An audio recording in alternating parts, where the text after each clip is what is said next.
You don't need a life plan. You need a moment of honesty. Because every day you wake up, you have one job. What? Choose. Not once, not big, but moment by moment. Do I reach for distraction or discipline? Do I shrink or stretch? Do I react or respond? Do I let the old me run the show or let the new me take the mic? And the scariest part, if you don't choose, your pattern will. Most people don't fail because of talent. They fail because they default. They say, this is what I've always done. This is my pattern. No, that's your past self on autopilot. The choice isn't between good and bad. It's between what feels familiar and what creates your future. Familiar feels safe, but safe keeps you stuck. Every breakthrough you want is on the other side of a simple, unsexy, quiet decision. And no one's gonna clap for it. You will just know. We didn't invent this idea. We're just finally listening to it. Viktor Frankl, psychologist and Holocaust survivor, wrote, "Between stimulus and response, there is a space. In that space is our power to choose our response. In our response lies our growth and our freedom. That space, it's where your future is built or recycled." Modern psychology agrees. Your brain doesn't love choice. It loves certainty. Efficiency, energy, saving loops. That's why most people default, because repetition is easy.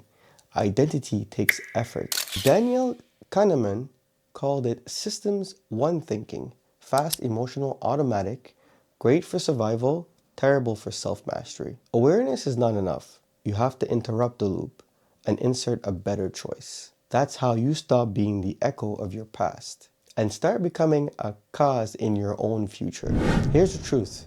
Every decision you make is a vote for your future identity. The food you eat, the way you breathe, when you're stressed, the voice you use with yourself in the mirror, the moment you hit post, even when you're scared. None of those are small. They're signals to your nervous system. This is who we are now, and you don't need to be perfect. You just need to be consistent enough to build trust within yourself. Because when your word becomes law, even to yourself, you become unfakeable. Old me, ungrateful Steve, always defaulted. Defaulted to silence instead of saying the truth. Default to people pleasing instead of presence. Defaulted to I'm tired instead of I'm responsible. New me, grateful Steve, doesn't wait to feel like it. Chooses the message over the mood. Chooses alignment over approval. Chooses the new standard even when the old one screams louder. That's the difference. Not who I am, who I choose to be in the moment when it matters. Your turn. Grab your journal, write this out. The version of me I've been defaulting to is. What they typically choose is. The version of me I'm becoming is. What they would choose instead is.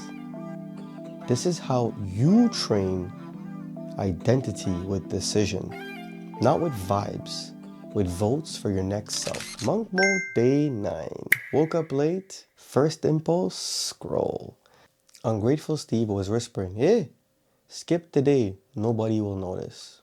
But I noticed. So I chose. I posted. I moved. I meditated. And I aligned. Not because I felt like it. Because that's what this version of me does. Your power is not in how you feel. Your power is in what you choose while you feel it. So here's what I want from you. No fluff, no fire emoji. Drop this in the comments. I've been defaulting to. I'm choosing instead. Be specific and be bold. And then remind them you don't wait for power. You choose it. In the silence, in the moment, in the now. Tomorrow, day 10. The mirror. Radical honesty, no filters. We're going deeper. I'm Grateful Steve. This was day 9, The Choice. Let's keep becoming and stay locked in. I'll see you in the next